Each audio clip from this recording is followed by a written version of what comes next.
It's been a long time. We knew each other in high school, so that tells you it's been a long time, like decades. And she's truly awesome, and I'm so excited for you to hear from her.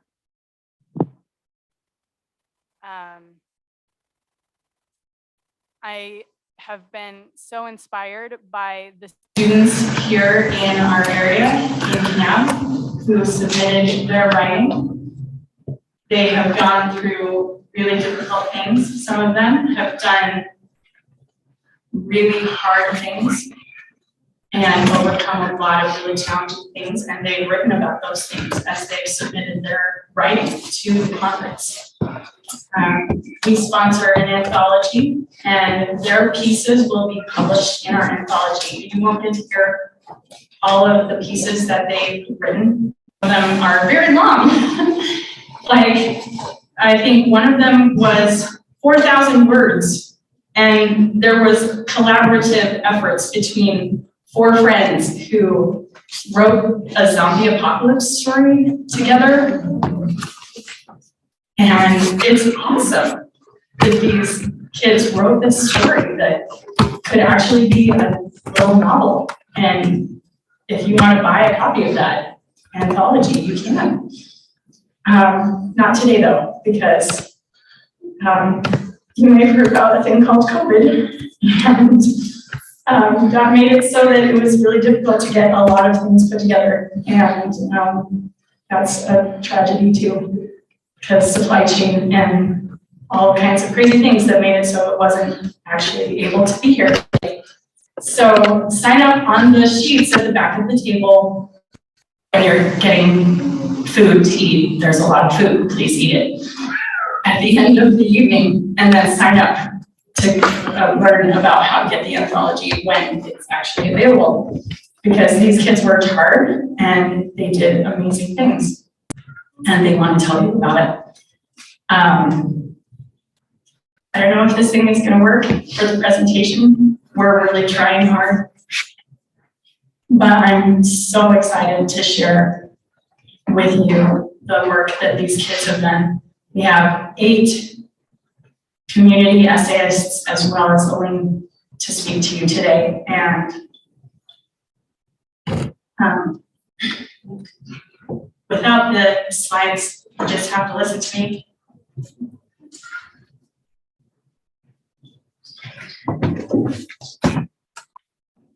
I pulled up for you, but it's really small. It was so pretty. It was so great. But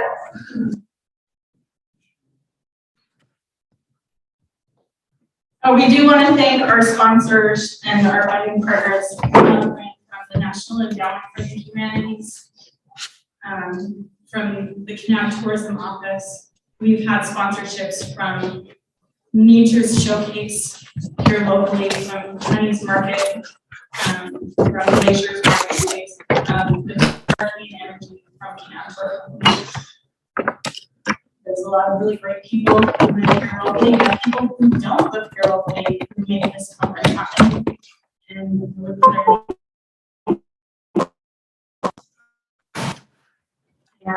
so we're going to start with an essay from Grant Watson. Grant is done. Carter Glazier will read his Carter will read, and then Ellie Ballard, and then Aaliyah Bryant will read.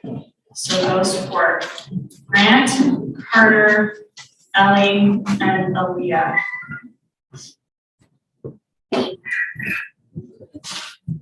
And if the screen pops up, then your names are on the screen. So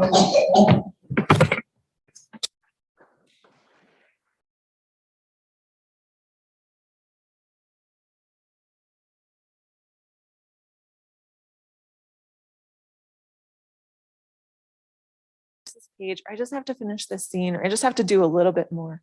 And I think it's for the very same reasons, because it's hard. because it requires so much of you. And because when you're writing, even though you're in your story,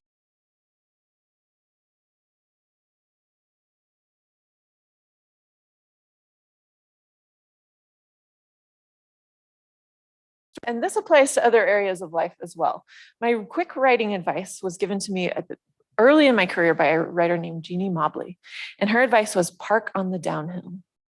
If there is a project that you know you're going to need to be doing over a long time, maybe it's writing a story, maybe it's something else, before you leave it for the day, if you leave it knowing the very next thing you need to do, and you even maybe write a note to yourself, here's the very next thing you need to do, then you have essentially parked on the downhill. And when it's time to sit down and start going again, you already know what you need to do first. Okay, I love that advice. Okay, now I'm going to tell you some advice that I really don't like, or a quote that, okay, I like it, but that's why I'm sharing it, but it feels really hard sometimes. You may have heard this quote, and you may have heard it attributed to the wrong person too.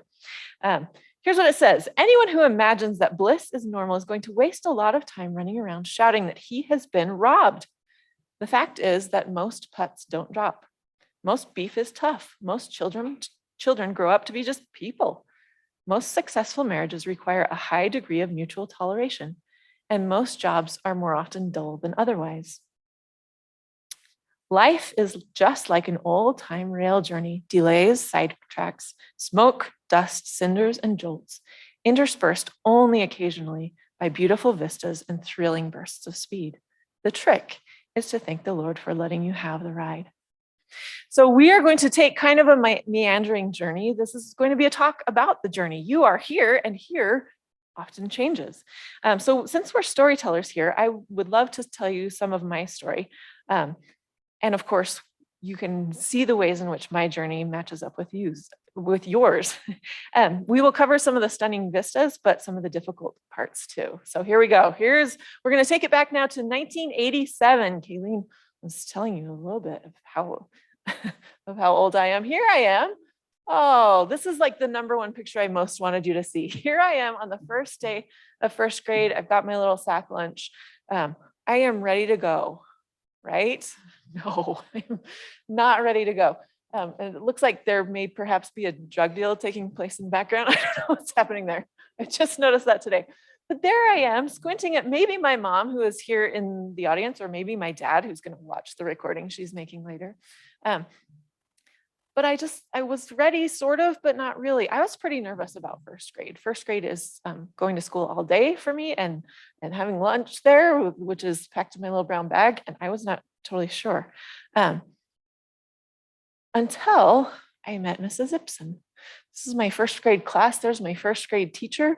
Kayleen's not in this photo. We didn't know each other in first grade. Mr. Corey's not in this photo, but we knew each other way, way back.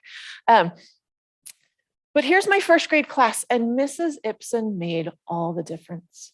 Mrs. Ibsen is the reason I can still say the alphabet backwards. I did that for the kids at Valley Elementary today. They were very impressed, I think. When I was in first grade, I kept finishing my math early, so Mrs. Ibsen got a computer in the classroom so that I could learn to use it. So keep in mind, this is 1987, and nobody had computers in classrooms. She was amazing, and this amazing person seemed to believe in me. And, oh, that made a difference. In fact, she was the first person that I ever remember saying, you could be a writer someday, after I wrote a little story called The Big Bad Pig that was nowhere near as good as what we heard tonight so far. I loved Mrs. Ibsen, and I loved that computer. And as the years went by, I kept finding more and more things that I loved. Here are a couple of the things that I love, but I also love to dance. I was in drama with Kayleen a little bit. She was like the star of the show, and I was like the ensemble in the background. I wrote for the school newspaper. I sang in the choir one year. I played in the orchestra, and I served in student government. And the theme of high school for me was, I want to do everything. That was the goal. But then the world began to tell me, and I began to tell myself that I couldn't keep doing everything. It was time to make a decision. And by the time I finished my first year of college, I had made a decision. I had decided that I wanted to be a scientist. So I decided, this is a picture of me at the University of Michigan doing a research fellowship, wearing my lab gear. We never really wore lab coats that much, but for the picture, I put on my lab coat. And I decided I want to major in chemistry. I'm going to go to grad school and get a PhD, and then I'm going to be a chemistry professor. I liked chemistry, and I felt like I could probably be a pretty good teacher. And I thought that my teachers had told me, you're a smart kid. So that seemed like something that a smart kid would maybe do. And in all honesty, I'm going to confess something to you right now. Part of the reason I picked that was I really hoped that maybe it would impress people. That was a little part of the reason. And I also hope that none of the people who believed in me throughout my life, I was lucky because there were a lot of them. I hope that none of those people would be disappointed in me if I chose this. So around that same time, a friend of mine asked me, would you like to go with me to visit Mrs. Ibsen? She just moved back to town. And I said, yes, of course.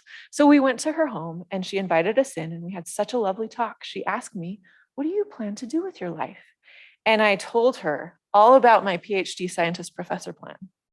And I really, really wanted her to be impressed. And she got the biggest smile on her face. And she said, oh, that's wonderful, Elaine. The most important thing is you have chosen something where you can help people.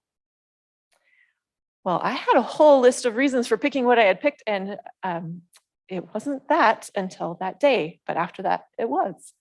So I went to the University of Utah and got my PhD. I will make another confession right now. I hated graduate school.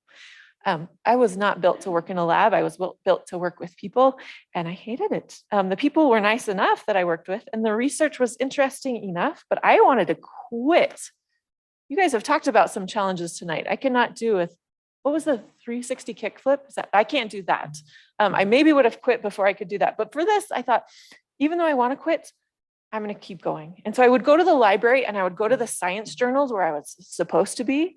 And then after a while, I would always end up over in the children's book section. And then I would make myself go back to the science journals, right? Even though I hated it, I knew going to graduate school would get me where I wanted to go. I did want to teach. So I stuck it out. And eventually I finished. I did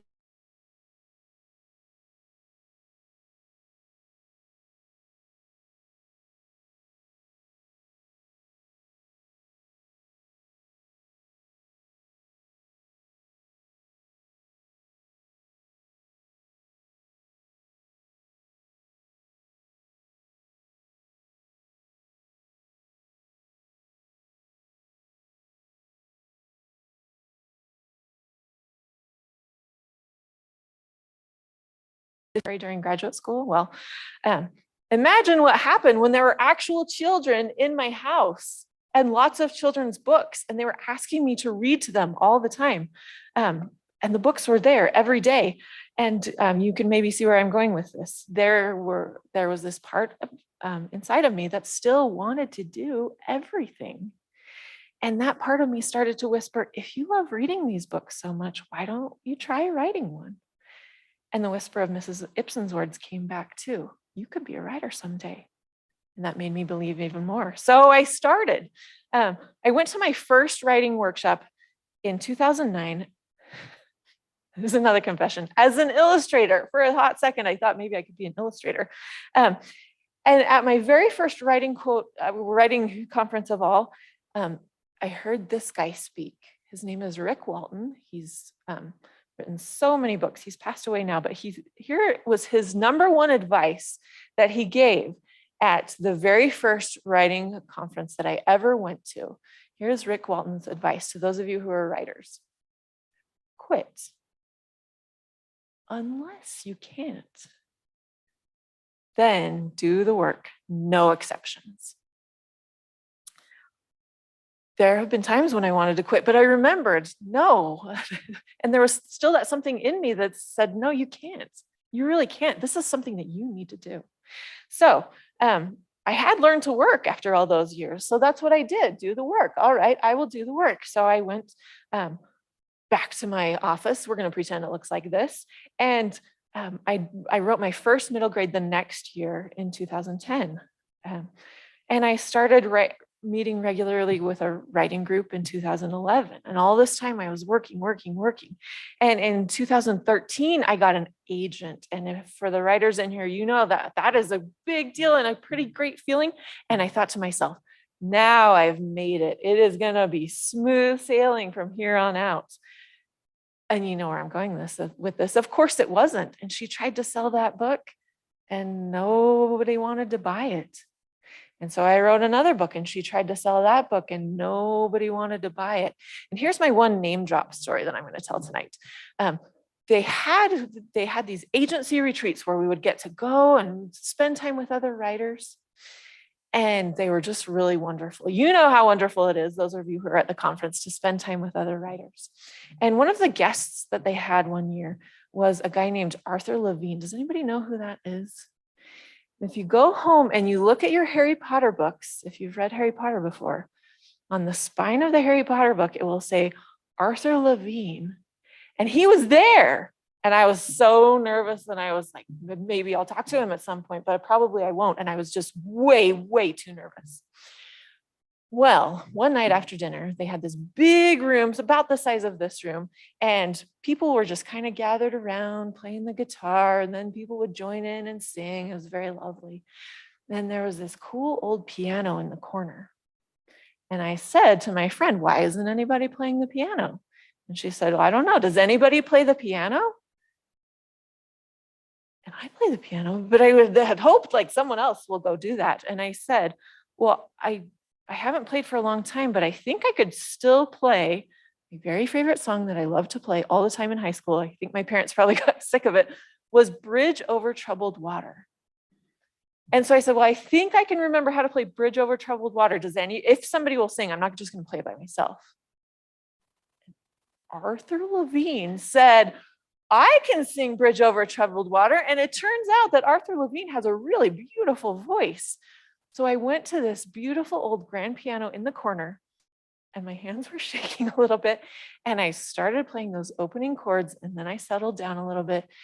And this person that I looked up to and barely dared even talk to started singing. And when he got to the part that said, all your dreams are on their way, see how they shine, I was trying to play, tears were coming down my face. And I thought, maybe I won't give up. Maybe I can't quit this after all. All right. And then about a year after that, it was still a lot of work, but after a year after that, I got my first book deal for Like Magic and Paper Chains. My first two books were middle grade novels. And then I thought again, okay, there we go. Now for sure I've made it and the journey will be easy from here on out.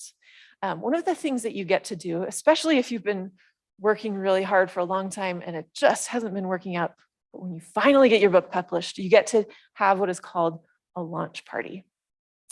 And at the launch party, you invite all of your friends and your family and they come to the bookstore. And there was this line for my very first book, clear to the back of the bookstore.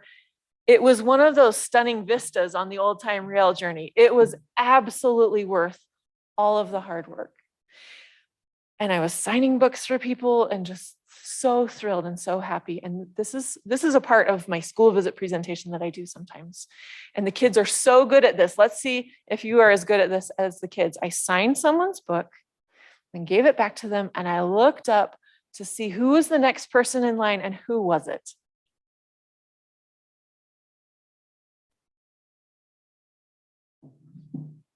This isn't even the emotional part. It was Mrs. Ibsen. And I got to sign her book and I got to show her in the acknowledgments at the back of the book, her own name. Because she was the one that told me you could be a writer someday. Oh man, that was a good one. All right. And then I thought, well, this is a great feeling. I want to keep going and surely now there will be smooth sailing. But let me tell you the next part of this story is that I wrote another middle grade and it didn't sell. And then I wrote another middle grade and it didn't sell. And then I wrote a chapter book because that's pretty close to middle grade and it didn't sell and nobody wanted to buy it. And it had been more years since I had sold a book than it took me to get my first book deal in the first place. And I thought, well, what do I do next? Do I write another middle grade and see what happens? Maybe this one will be the ticket. And then I decided maybe not. Maybe it's time to reinvent yourself. What if doing the work, like what Rick Walton told me to do, looks a little different than I thought it did? What if I write a YA mystery suspense? What if this like mother of three from rural Utah tries to write like a gritty, dark YA? How's that going to go? Let's give it a shot. And what if I go back to picture books and I realize I don't try to illustrate them myself anymore, but what if I try writing them again? So I did. I tried, let's take a different fork of the trail. Let me tell you a quick, wait. Sometimes I go backwards and I don't mean to go backwards. Okay, I'm going to tell you a quick story, a quick like side story here, because this is truly a side story. During this time, when I was working on my next middle grade that nobody had wanted to buy yet, but maybe somebody will want to buy someday. Spoiler alert, someday somebody did. But I was working on it and I was feeling really frustrated. And another one of those moments where, are you ready to be done? And I got invited to come to Massachusetts, and this organization was going to pay for me to come to Massachusetts and learn and write for a whole week. And it was going to be really amazing. This is not the kind of thing that happens to people like me usually. And I said, yes. And they said, the only thing we ask is that you be here the whole time. Don't try to leave early. Don't try to arrive late. And I said, oh yeah, absolutely. And they said, we will even pay for your travel. And this is really, really not the kind of thing that happens to me. So I said, yes, absolutely. I'm there. And I do all the things that you have to do before you go on a trip and organize who's going to take the kids here. And my mom, of course, helped, and my dad helped, and everybody was on board for me to do this thing.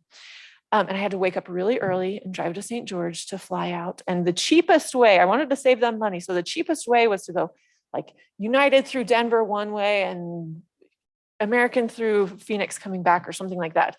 So it was all just a mess in my head, but I got myself to the airport and I knew what I was doing. And I was sending my very last texts before I got on the plane, make sure this kid goes here then, and make this, and don't forget about this thing, and you need to sign that form. And I pushed send right as they called my flight. And then I showed them the machine was on the fridge. So I showed them my boarding pass, the gate attendant pointed me to my plane. I went, I sat on the plane, breathed a sigh of relief, turned my phone on airplane mode. And the flight attendant came down the row and she said, tell me your last name. And I said, Vickers. And she looked at her paper and she said, oh, Vickers. Okay. And then she went back. And then I fell asleep because it was early and I had been doing a lot to get ready for this retreat. And so I fell asleep on the airplane. And then I did not wake up until I heard the captain say, we are beginning our descent into Phoenix. And I thought, and I almost, like really almost turned to the stranger next to me and said, we're not going to Phoenix, we're going to Denver. And I lifted the window and sure enough, we were about to land in Phoenix. And I just had this sick feeling in my stomach. There is no way I'm going to get to Massachusetts by the time I told them I would be there. That was the one thing they asked of me, is that I be there for the beginning and I stay until the end. There's no way it's going to work. And I went to the desk, and as you can imagine, American Airlines didn't want to help me because they had a seat for me and I just didn't sit on it. And United didn't want to help me because I had basically like snuck myself onto their plane. They really didn't want to help me out. And so I had to, I was really overwhelmed and upset and panicked. And I ended up being able to contact this incredible friend that I have. Everybody should have a Brooke in their life who does travel. And she said, if you can get yourself to Vegas, I can get you overnight to, I was supposed to arrive the night before. I can get you overnight to Massachusetts and you will be there when it starts. And so I begged the lady at the American Airlines gate, can you just let me on a plane to Vegas? And she did, and I made it. Okay, so what is the point of that story that's like a side story in another direction? The point of that story is don't be so focused on getting the next thing done, whether it's writing the next story or whatever it is in your life, that you take the wrong plane in the wrong direction. take a minute to look up and make sure that you're headed the direction you actually want to go. I still am a little bit confused about how that happened, how she just said, oh, Vickers, I'll just add it to the list. I don't know what happened there. But yeah, take a minute and just make sure that in all of your hurry and all of your haste, you're actually going the direction that you want to go. All right, we'll go back off our side trip now. Even though I wasn't always on the right plane, literally, I was on the right plane metaphorically. Trying new things worked. After almost 5 years of nobody wanting anything that I wrote, I sold a book. I got my second book deal. And then I got my third and my fourth and my fifth and my sixth and my seventh with major New York publishers within just over 2 years of each other. And it wasn't until that seventh deal that I sold another middle grade book.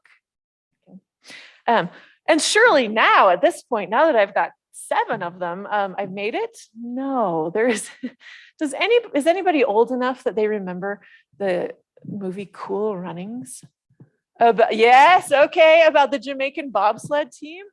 It's not the like pinnacle of great cinema, but there's a line in that movie that I really, really love, where the coach, who is a gold medal winner in the bobsled event, is training his team.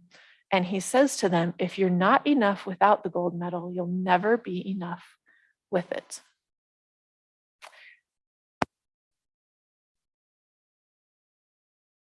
Once I get this book deal, or once I reach this milestone, then I'll be enough. And I have resisted that idea so much that the theme of Fade Away actually is you are enough, whether or not you've reached that milestone you want to reach. And a quick story about, Kayleen mentioned, sometimes I'm Elaine and sometimes I'm EB. Really the only time I'm EB is on the cover of my my young adult books. And the time had come when they needed an author photo for this. And I thought, well, maybe Elaine Vickers looks different than EB Vickers. Maybe EB Vickers is like kind of mysterious or something. Do you think she would be a little bit more mysterious and cool than Elaine Vickers? So I needed to get a new author photo taken. And luckily I have a friend who is a great photographer, and everybody needs a Brooke in your life. Yes, that is the same friend who is a great photographer. And she said, I will take your picture. And since this is a book about high school athletes, she said, I think it would be cool if we went to the football field and we took an author photo of you sitting on the bleachers. And I said, sure, that sounds like a great idea. Let's do that. And so she went and scouted it out and told me when the lighting was going to be right so we could go and get this author photo taken. Well, she did that on a Sunday, and we were going to take the author photo on a Monday. And I was getting ready, and she called me and she said, so there's a little slight change that I want to make you aware of. We can still do the photos right now. The lighting is great. It's going to be awesome. The football team is currently here practicing on the field. And I was in the middle of trying to put on different clothes. I had gained a few pounds during the pandemic, and I was in the middle of trying to feel like I was good enough to even have my picture taken. And the thought of going out there in front of like 100 kids and having them think like, who does this old lady think she is? Like getting her picture taken.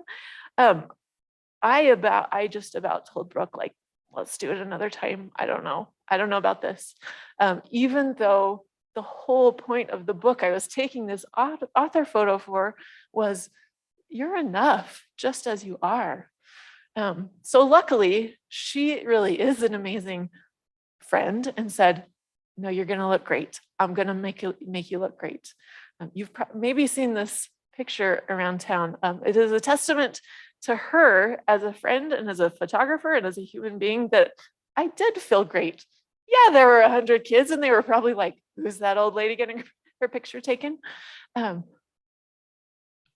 everybody needs a Brooke in their life. Everybody needs somebody who will believe in you and help you know that you are enough no matter what. last book. All right, here is Thankful. It was really rewarding to have both this cute, fun picture book. Show you some little spots from the illustrations. The illustrator of this book is incredible. Her name is Samantha Cotterill, and when they told me it's going to be a 3D illustrator, I thought, does that mean it's going to be a pop-up book? What does that even mean?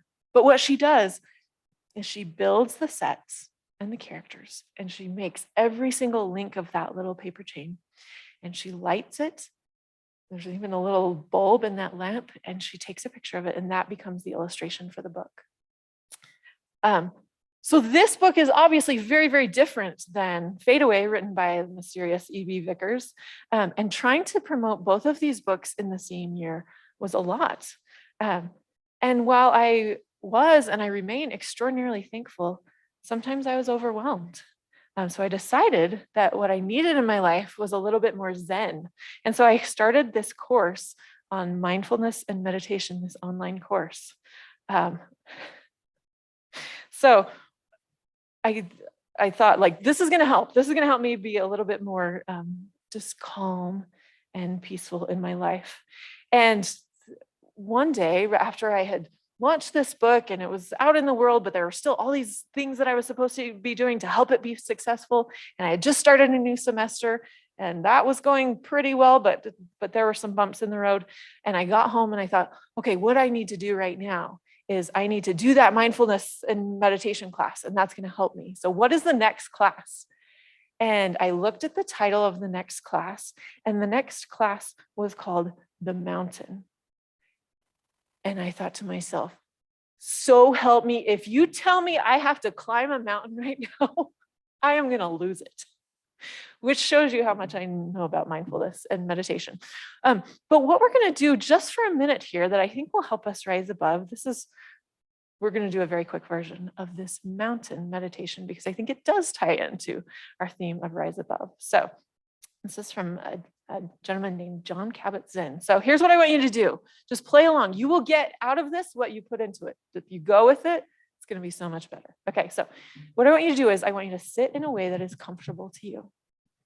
I would invite you, not require you, but I would invite you to close your eyes. I would invite you to take another breath and maybe on the inhale arrive, and on the exhale settle. And picture in your mind's eye a mountain, maybe one that you know and love, that you've seen, maybe even one you've climbed, maybe one you climbed today. Allow it to become vivid and stable in your mind's eye. Notice its features, how it rises up out of the earth, how it has gently or steeply sloping sides, its peak or mesa at the top. See your mountain from a far enough distance that you can see the entirety of the mountain against the sky. Now, as best as you can, see if you can bring this image of the mountain to coincide with your body as you sit here.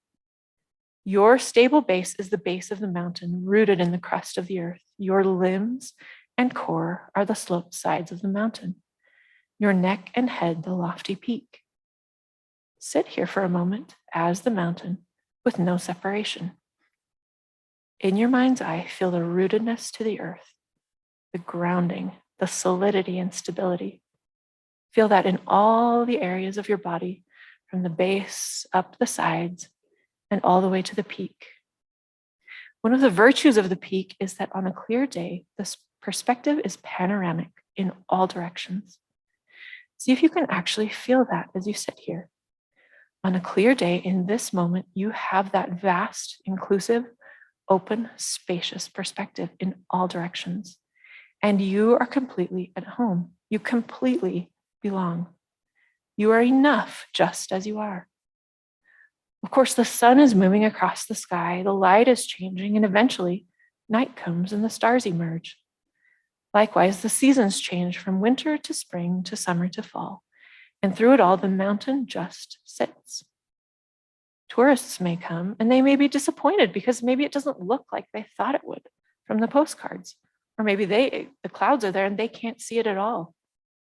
But the mountain remains, being its essential self, and so can we. The mind has its own weather patterns, the body has its own seasons, but the invitation is to just sit, to just be with the weather patterns and the seasons, to experience the stillness and rootedness and majesty of the mountain, letting things be exactly as they are, moment by moment. When you're ready, open your eyes and welcome back. What we just did, of course, is the opposite of a journey. And I like to think that there is value in them both. And we found our way back to nature. I'm going to show you one more thing that I do in school visits sometimes. This is from an artist that my mom introduced me to. She is an amazing artist. This is not her art. This is the art of a man named Andy Goldsworthy. And when I show these to kids, they are just really, really wowed. I hope that you will be too. Here are some Andy Goldsworthy photos. So he builds things in nature and then he just takes a photograph of them. That's one of my favorites. Isn't that incredible? How did he make that? And when I do this for kids, I have asked them to tell me their ideas for stories. And then the thing that we always end up saying to ourselves and to each other is, I never would have thought of that. And maybe you thought that as you looked at these, I never would have thought of that. And that's why you need to be writing your stories. I'm going to tell you one story from my own life and my own, one of my kids' life. Okay, has anybody read the book Roller Girl? It's so good, right? I'm going to ask the kids this one. Do graphic novels count as reading? Yes, absolutely they count as reading, right? And Roller Girl is a graphic novel that is so, so, so good. I gave this book to my daughter, Hallie, the middle one. This is the author and illustrator, Victoria Jameson. I gave this to Hallie once for Christmas. And she read it like 3 times over Christmas break. And then when school started, she got busy again and she put it aside. She didn't read it for a while, but that was fine because she'd already read it like 3 times. And she hadn't read it for quite a while. And I went into her room one day and I saw that she had written this on her whiteboard in her room. It says, tougher, stronger, fearless. And I recognized that because I had also by that time read Roller Girl. And I thought, oh, how fun. Maybe she read Roller Girl again. That's great. And I didn't really think anything of it. Well, I got done teaching my classes a couple of days later. And I came home because I thought maybe I'll be here when the kids get off the bus. Sometimes I am, sometimes I'm not. But today I thought, well, maybe I'll go home and be there when they get off the bus. And I got a phone call from Hallie's principal. And he told me the story similar to a little bit how that first story that we heard in the first essay tonight. He told me the story of how Hallie had been bullied at school for the last little while. He and the teacher had taken action immediately and had done what they could, but it had been going on for a little while and it had reached the point where they needed to get me involved. And as I heard him tell me the things that had happened to my sweet daughter, that she hadn't breathed a word of it to me, I was really anxious at that point for her to get off the bus. And I went into her room to wait for a minute. And I saw on her whiteboard where she had written, tougher, stronger, fearless. And that book had been there for her even before I was. That's why, and this is especially for you young folks in the room, that's why it is so important, even when it's hard, to do the hard work and to tell your story. Because what if Victoria Jameson had thought, well, writing a book seems too hard? That would have been our loss. All right. We're nearing the end, folks, of our journey tonight. I used to hate it when people said to me, you have to enjoy the journey. But the truth is that it's all journey. And at any given moment, you are here. That is the very definition of here. And then sometimes here is frustrating and discouraging. We've heard about that tonight. Sometimes here feels all alone and inescapable. Sometimes here is painful. This is going to sound contradictory, but sometimes in those moments, you have to simultaneously be present and in a way rise above. Imagine yourself floating just above. Look at yourself with compassion, and then recognize that this too shall pass and that you will reach a stunning vista again as long as you keep going. And in the meantime, you can be the mountain. Writing has not made me rich, neither has it made me famous. And while I secretly hope that maybe someday those things will happen on some level, what I do know is that writing has made me a fuller version of myself. And it has provided some of the most stunning vistas on my journey. Let me share with you just one more. Fade Away, that young adult novel, was published on March 21st of this year. And you can see a letter here that I received. We're gonna get through this part. That's dated March 30th, so a week later at 10 p.m. I'm not gonna read you the whole thing because that's just for me. But it starts, "Dear Elaine, they say an elephant never forgets, and I will never forget that little first grade."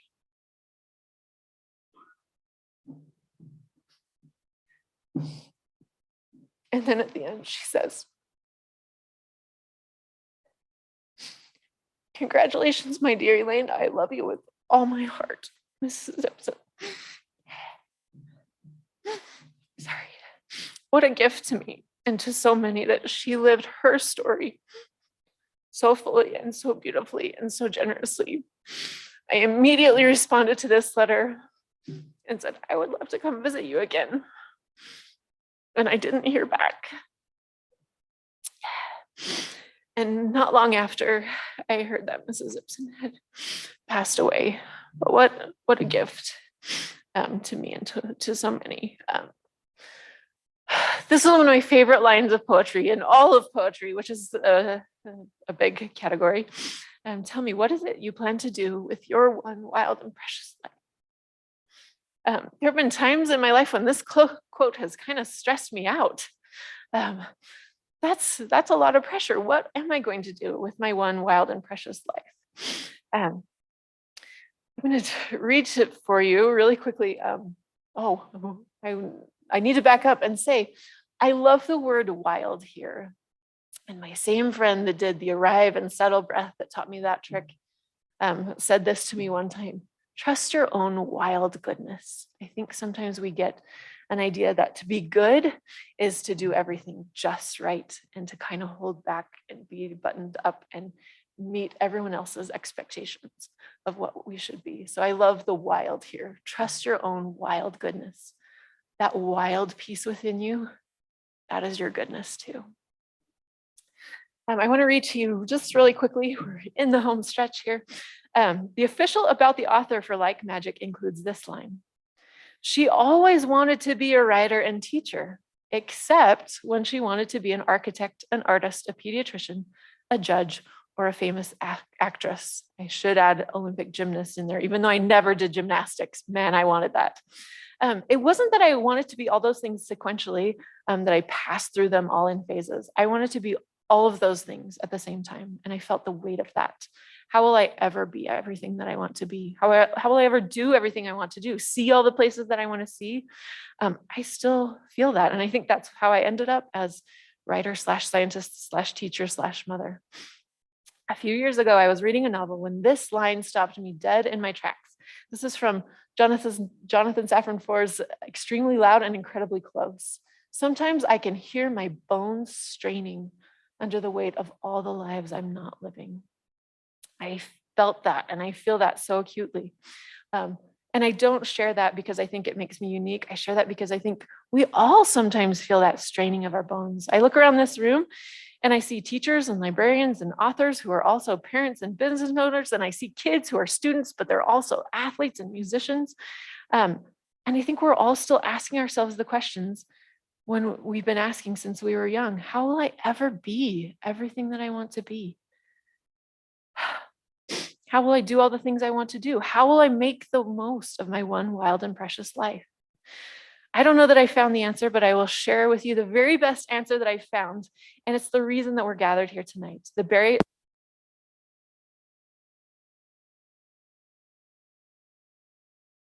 do all we dream of is by creating and reading and sharing, and especially your own. Here, friends, and that matters. And beyond that, your stories matter. And beyond that, so do you. You are here, and I am infinitely grateful that I got to be here with you tonight. Thank you.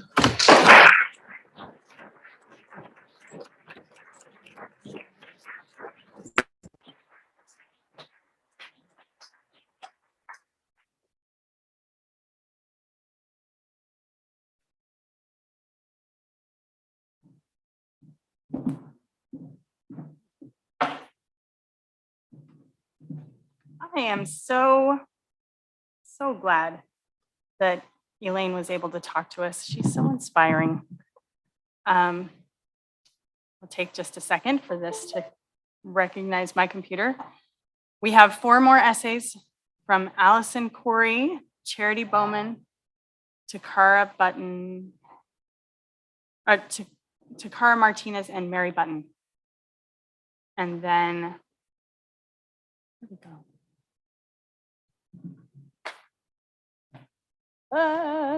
So many things. Put your names up. Here we go. There you are. So Allison Corey, Charity Bowman, Takara Martinez, and then Mary Button. And then we'll have some fantastic refreshments in the back, cookies, fruit, milk, water. Sign up for the anthology reminder, and we're so glad that you all came.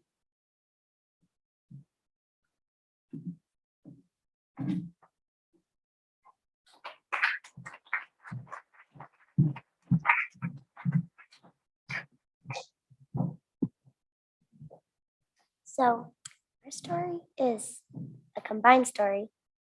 We just wrote it from different perspectives. And we have 2 other friends that did it with us, but they didn't submit it. So yeah. So you're welcome. Give them a little backstory about our story. Okay. Here. I'll come out like when. Yeah, okay. Anyways.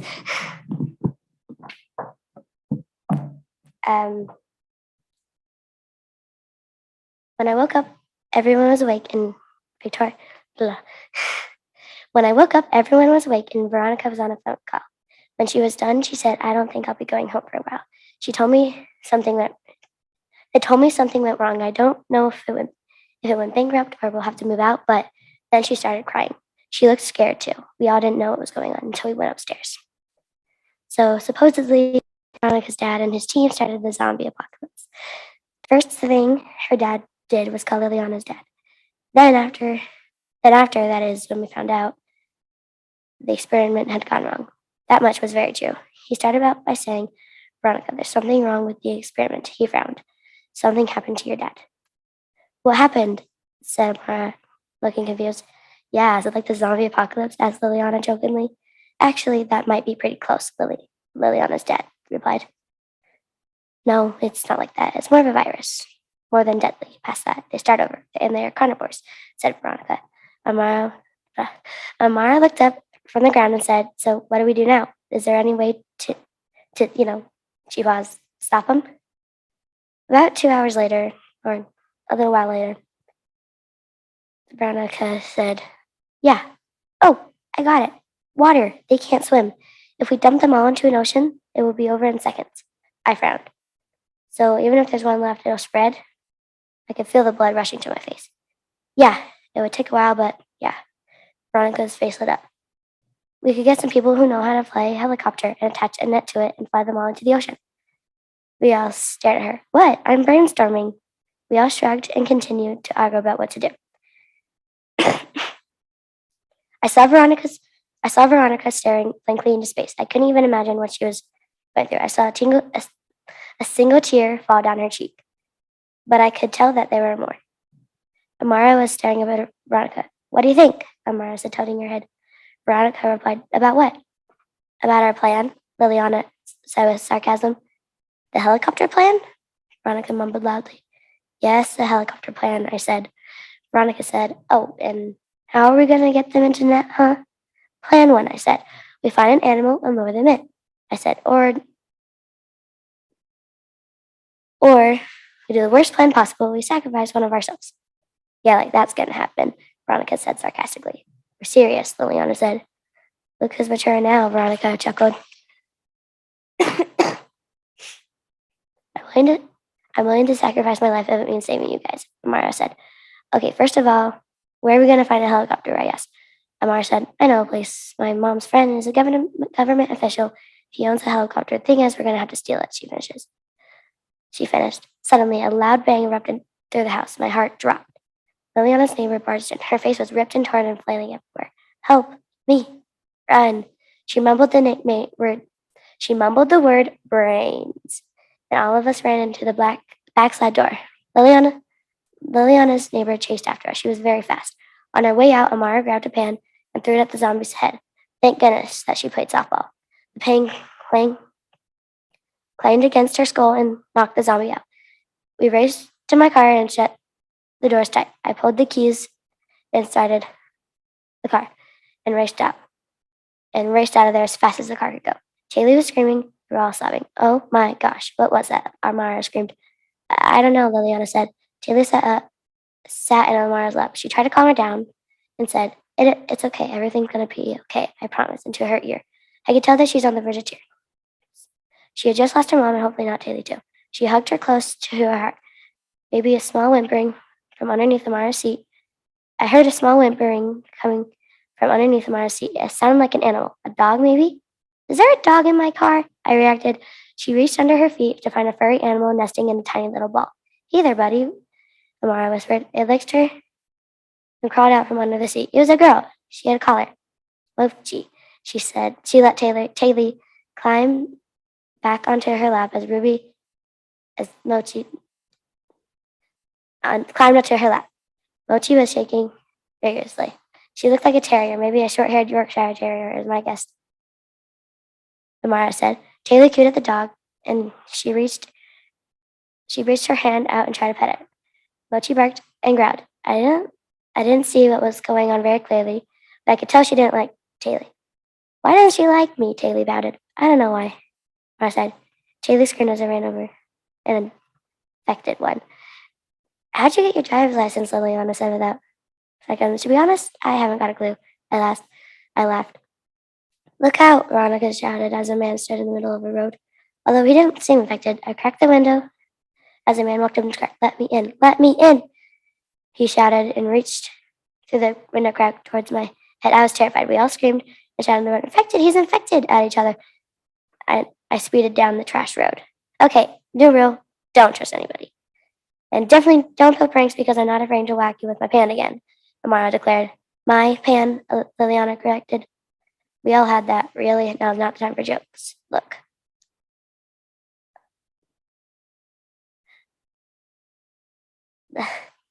We all had that. Really, now's not the time for jokes, Amara scolded. We all had an unamused look on our face. What? Don't judge me. It was from my kitchen, if you must know. She folded her arms and I rolled my eyes. Take a left here, then continue straight down. Take a left here, then continue straight until you see a billboard that says, Need a lawyer? Call for $1, then turn right. The government official office will be down the road after that. Then we need a plan to get the keys and get out of there, Amara instructed me. I followed over her instructions exactly, and soon enough, we were pulling into the parking lot. We all gasped for air as Amara had a concerned look on her face. I looked at Amara, who was looking at Taylor. Could she really fly a helicopter? Could our friend group actually save the road? I saw her eyes glint with bravery. Okay, I'm ready. Here's the plan. Everyone leaned in close as Amara explained to everyone what she had stored up in her brain.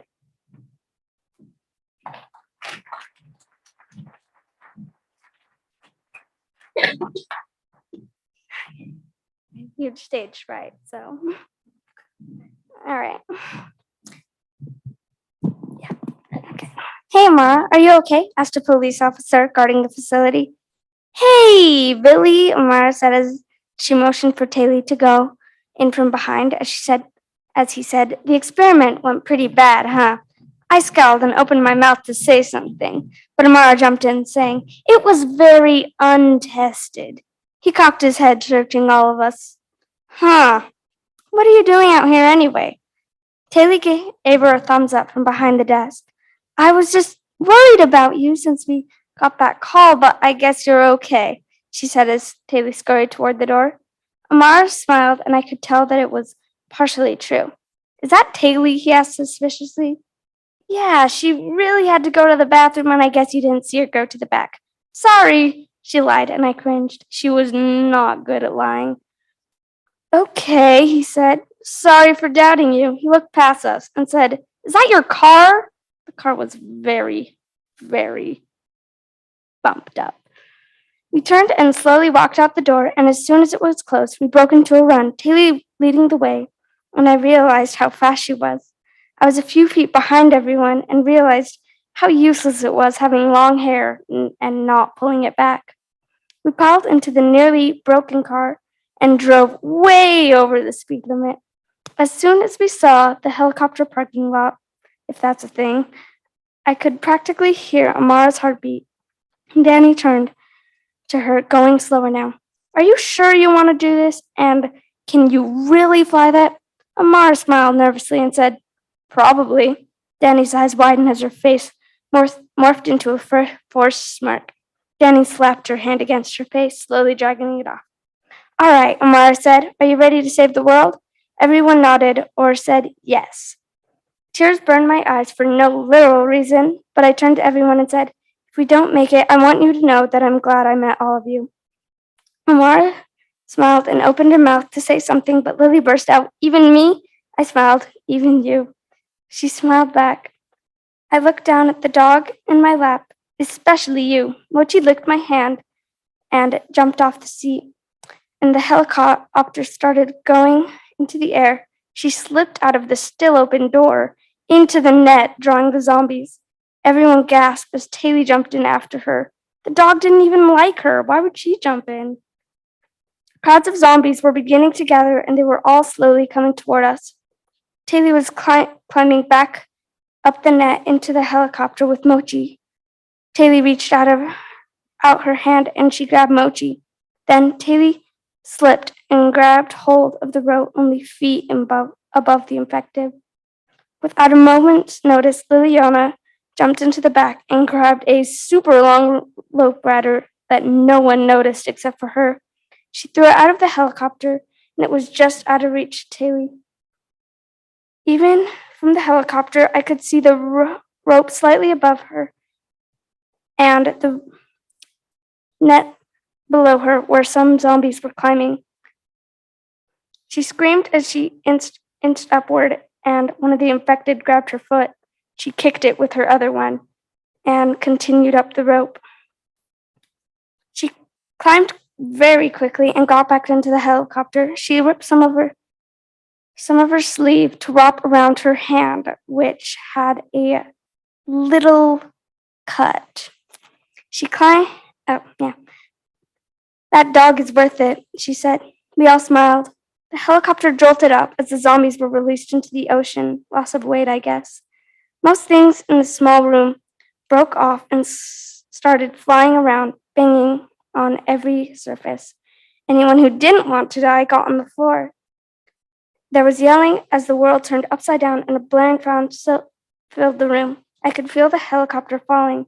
Then without warning, it went outside, the door broke off, and we all fell out. I looked and saw a small island below us.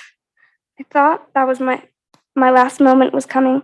I looked around and locked eyes with Amara.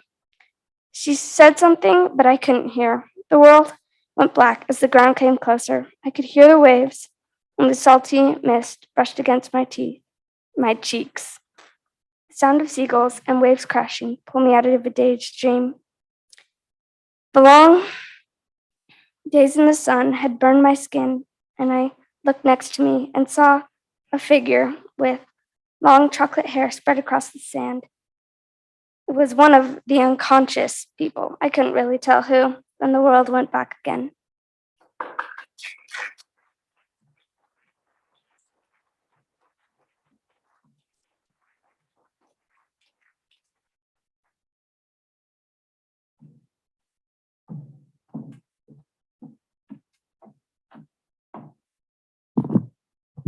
It was Monday, October 4th, and I was getting ready for the first day at my new school.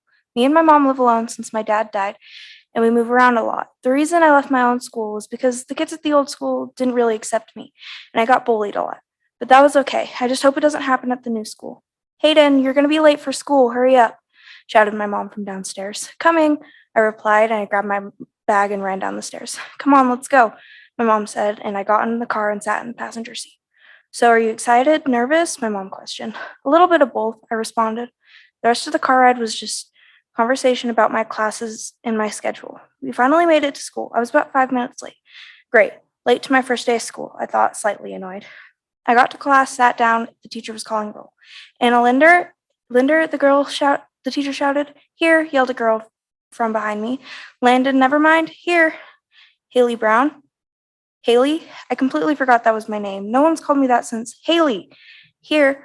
Wait, how did she know that was my real name? That doesn't make any sense. I haven't told anyone, and my mom made sure all the teachers called me Hayden, so that isn't right. How did she? Haley, pay attention, yelled the teacher. Sorry, miss, I replied, but I didn't start paying attention. I was disappointed. It was the first day at my new school, and I was going to be dead named by everyone, even if they didn't know it. That was the only teacher that called me that the entire rest of the day. But the students didn't stop. It was the only thing they did call me. It was annoying at first, but I tried to get used to it. Then there was this girl, or maybe they were a boy, I couldn't really tell.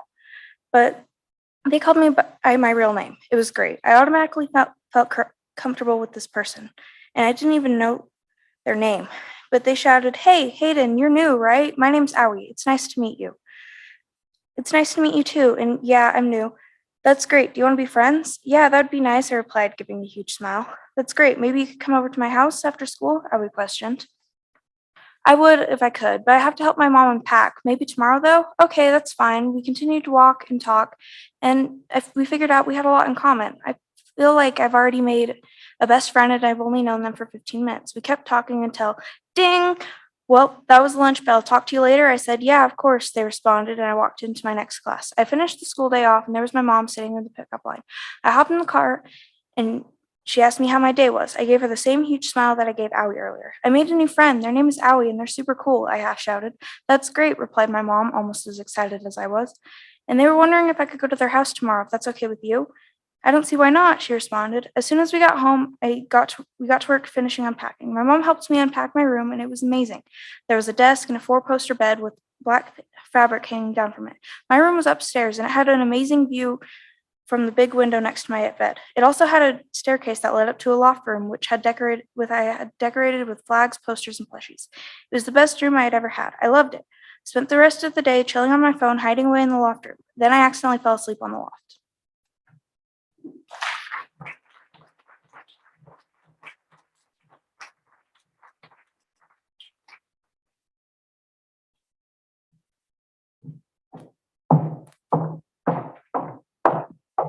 Okay, obviously I'm not a student, but I have to say how proud I am of all these kids that shared their writing, because I've had the pleasure of teaching these kids writing and my passion for writing. And it takes a lot of courage to get up here in front of people that you don't know and share your writing. So I'm really proud of you guys. I never ask my students to do anything that I don't do. And I haven't shared my writing outside of my family or my students. So this is the first for me too, guys. So my essay is entitled Rising Above the Summit. How do we rise above the challenges that seem to hurtle at us from all directions? I often picture life as an uphill journey full of obstacles. Some that we encounter are pebble-sized. Some approach us with such speed that we are caught off guard, while others are boulders that we must scale or venture around.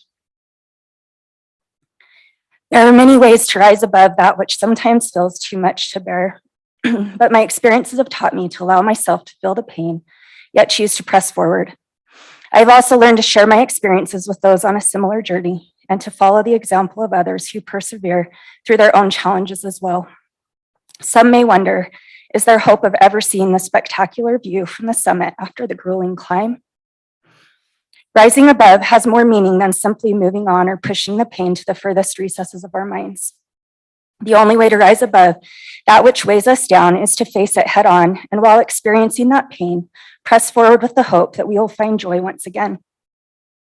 I've lost many very special loved ones, and with each one that departs this earthly existence, they take a piece of my heart with them.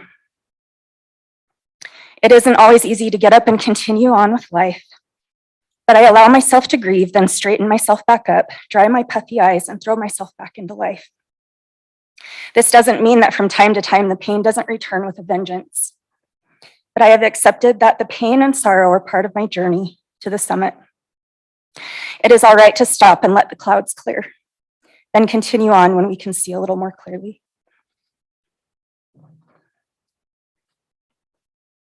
Rising above also means lending a listening ear and providing comfort to those on a similar journey. In my short life, I've experienced many different types of loss, and because of that, I can sympathize with those that are grieving their own loss of a loved one.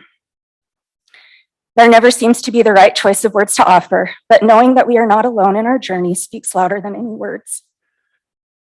Rising above means carrying another's stones to make their load lighter as they ascend the mountain, and also being willing to let others shoulder ours. I have found myself on multiple occasions trying to hold it all together as I press forward, ready to tumble under the weight of the burdens I am carrying, until I remember I don't have to struggle on my own. Our journey may still be difficult, but much more pleasant with an understanding friend by our side, showing us there is a way to forge on despite the afflictions we are experiencing. Finally, rising above is watching someone you love valiantly fight their own battle to reach the summit.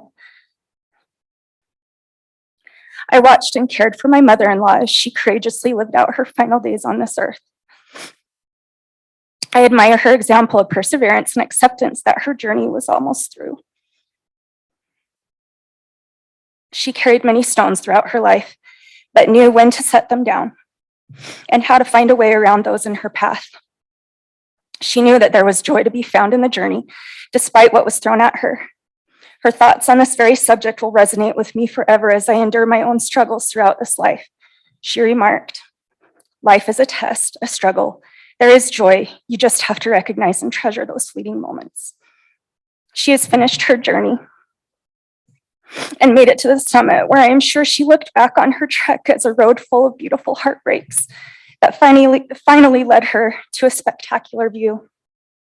All around us, there are many strong examples of people we can look to that are rising above tremendous challenges with grace. So you can see, rising above the challenges that weigh us down is definitely possible. There is always hope of a better view once we find a path around those boulders standing in our way. If we can dodge the ones that have broken free and are headed straight for us, or share the burden of the stones we carry, the rise becomes much easier. There are times we may need to lay down some of the stones we carry, depositing them in a new place upon the path because we've carried them long enough. It isn't so much the challenges that matter, but the way we rise above them to get to the end of our journey. We have to stumble and fall before we truly understand the triumph as we rise above the summit.